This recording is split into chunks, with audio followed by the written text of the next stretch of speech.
আজ গার্মেন্টস শিল্পে 8 ঘন্টার পরিবর্তে 10 ঘন্টা জেনারেল ডিউটি আজকে আইন দিয়ে শিখিয়ে দেওয়া হয়েছে।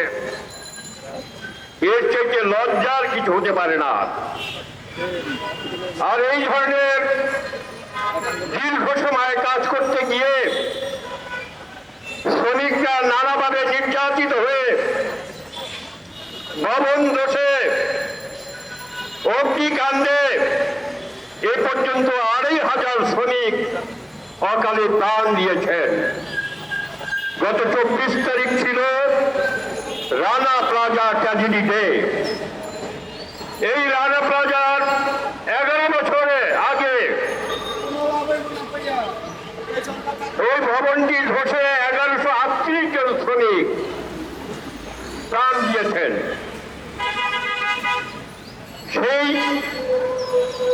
ঘটনার 4টি মামলা হয়েছে, 302 ধারায় মামলা হয়েছে, অর্থাৎ হত্যা মামলা। 11 বছরে সেই মামলার কোনো কুল কিনারা হয় নাই। সরকারি প্রসিকিউটর সাহেব বলেছেন 11 বছরে 48 বার মামলার তারিখ পরিবর্তন হয়েছে। আমি বলেছিলাম এটা আমরা বিস্মিত হই না, কারণ আপনারা জানেন এদেশে দুজন খ্যাতিমান সাংবাদিক সাগর রুনি, তাদের মামলার তারিখ 102 বার পরিবর্তন হয়েছে। সাগর রুনির তারা সাংবাদিক দম্পতি এবং তারা খ্যাতিমান সাংবাদিক ছিলেন। তাদের মামলার তারিখ যদি 102 বার পরিবর্তন হয়, তাহলে রানা প্লাজার মামলা 48 বার পরিবর্তন, এটা এমন কি? কিন্তু আমরা সেই দিন শপথ নিয়েছি 24 তারিখে যে আগামী বছর 1 যুগ পূর্তি হবে রানা প্লাজা ট্র্যাজেডির। আমরা সরকারকে বলেছি 1 যুগের মধ্যে এই মামলার নিষ্পত্তি করা না হলে বাংলাদেশে আমরা যারা শ্রমজীবী মানুষদের নিয়ে আন্দোলন সংগ্রাম করি, ওই আসামিদেরকে আমরা জনতার কাঠগড়ায় দাঁড় করে তাদের বিচার করব।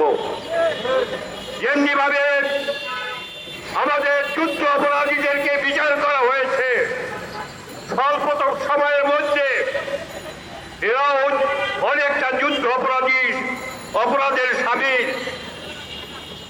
তারা একটি ঘটনার মধ্যে, একটি দুর্ঘটনার মধ্য দিয়ে 1138 জন শ্রমিককে হত্যা করেছে। তাদের 1138 বার ফাঁসি হওয়া দরকার।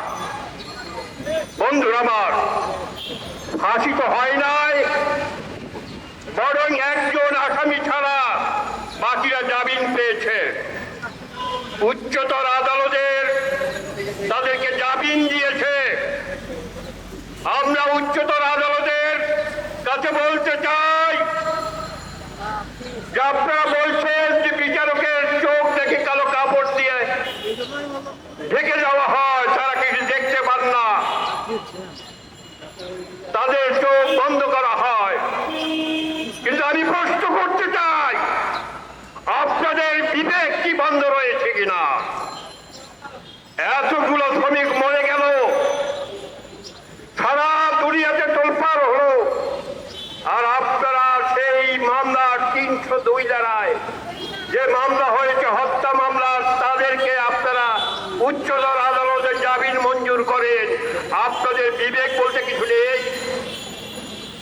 তাই বন্ধুরা আমার, আজকের এই সংগঠন, 3টি সংগঠন, যে শ্রমিক স্মৃতি দিবস, আন্তর্জাতিক শ্রমিক স্মৃতি দিবস, বা আমি যা বলি যে আন্তর্জাতিক শ্রমিক স্বাস্থ্য নিরাপত্তা দিবস, একই জিনিস।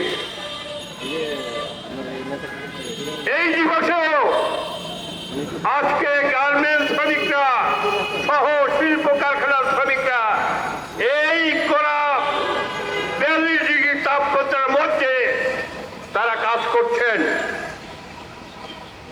আর আমাদের কর্মচারীরা সংবিধান অনুযায়ী যারা প্রজাতন্ত্রের কর্মচারী, পারি। তারা এই সচিবালয় শীততা প্রিয়তে বসে আমাদের মাথায় ডান্ডা মারছেন।